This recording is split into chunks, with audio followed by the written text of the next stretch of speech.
আরে ধুর, বাসায় তো চিল্লা পাল্লা কেন? চাই দেখি বাইরে কি হয়েছে। কি হয়েছে ভিলেজার? আর এত ডাকাডাকি কেন? তাই না তুমি এই ভিলেজে থাকো, কারণ তুমি ভিলেজারের মতো দেখতে না, আর তুমি একদম একটা বাজে দেখতে। বের করো, বের সাবিককে করো, বের করো। আমি তো তোমাদের সকল কিছু ঠিকঠাক করে রাখতাম। তোমরাই তো, আমি যখন নতুন এই ভিলেজে এসেছি তোমরা বলেছো যে আমি সব কিছু ঠিকঠাক করে রাখলে, সব জম্বি টম্বি মেরে রাখলে তোমরা আমাকে এই ভিলেজে থাকতে দেবে। এখন তোমরাই কেন আমাকে এই ভিলেজ থেকে বের করে দিতে চাচ্ছ? কারণ তুমি ভিলেজারদের মতো দেখতে না। বের হও আমাদের ভিলেজ থেকে, বের হও, বের হও। ঠিক আছে, আমি এই ভিলেজ থেকে চলে যাচ্ছি। আর ভাল লাগে না।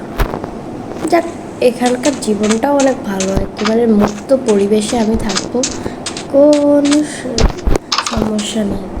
রাত হলে জাস্ট এখানে ঘুমিয়ে এখানে আমাদের সাবিককে না থাকলে আমাদের পুরো ভিলেজটাই নষ্ট হয়ে যাবে।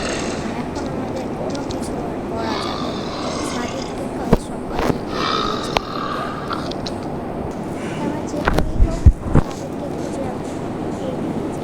আমি না হলে আমাদের গ্রামটা পুরো ধূলিসাৎ হয়ে মাটিতে মিশে যাবে।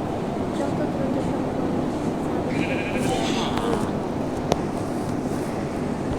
সাবিক, তুমি দয়া করে আমাদের ভিলেজে চলে আসো। আমাদের ভিলেজের মানুষ একে একে মরে যাচ্ছে, কারণ তাদের হামলা করছে জম্বি।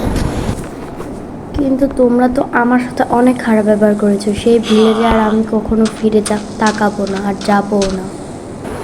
কিন্তু সাবিক শোনো, ওটা তোমারও ভিলেজ ছিল এক সময়।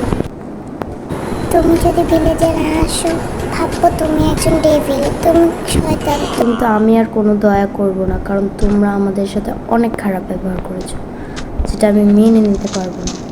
কিন্তু সাবিক, দয়া করে চলে আসো ভিলেজে, দয়া করো আমাদের উপর। ঠিক আছে, আমি যাচ্ছি, তুমি আমার সাথে। ও, ফাইনালি চলে এসেছি ভিলেজে। ইয়ে সাবিক চলে এসেছে, ইয়ে সাবিক চলে এসেছে, সাবিক চলে এসেছে, সাবিক চলে এসেছে, ইয়ে অনেক আনন্দ, সাবিক চলে এসেছে, কি মজা। হ্যাঁ, থামো থামো, এখন থেকে আমি তোমাদের ভিলেজ সবসময় খেয়াল করে রাখবো।